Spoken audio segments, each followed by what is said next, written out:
don't follow the money shot. One of the things we did with the Online Training Academy is we made sure that the videos not only were done in a professional studio, but they were done with multiple angles. The reason why is because you need to see all around the table, because the manipulation doesn't start and end with the hands. The hands are pretty much irrelevant. It's your biomechanics, and this is why. So this is the setup. You see my shoulder is locked, my elbow is tight. I'm getting ready to do the manipulation, but that's not really the technique. Pushing down. So that, ladies and gentlemen, is what we in the industry call the money shot. You've seen me position the patient, you've seen me lock the joint out, you've seen me say breathe in and breathe out, and then all you do is you watch my hands really focus and crack. The joint goes boom. But that is pretty much, I would say, 10% of the technique.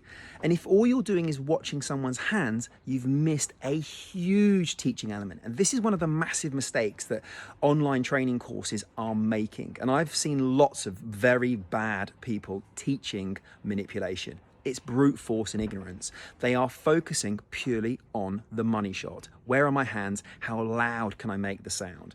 Well, actually, the technique doesn't start and end with the hands. The hands are there to give you speed and stability.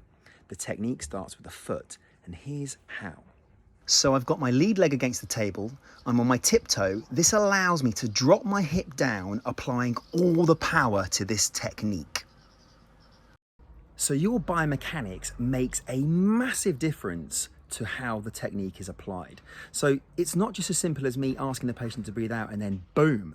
You have to position yourself around the table effectively. That's one of the things we did with the online training program. There's multiple angles to see exactly where I'm positioning myself to do the technique. So my lead leg is contacting the table, my back foot is on its tiptoe, and my hand is contacting the section I'm going to manipulate. There's 3 points of contact there. That gives me massive stability. If your stance is too straight on, there's no power from the legs or the hips, you're just off balance. Biomechanics, guys, makes the difference massively. Biomechanics will take the technique from either really gentle or effective to brute force and ignorance. Look at the online guys at the moment. Watch their technique. Look how much power they're putting in with their hands and arms. It's what I class as shoddy. It's poor skill, it's poor technique, it's brute force, it's ignorance. The biomechanics will turn you into finesse over force.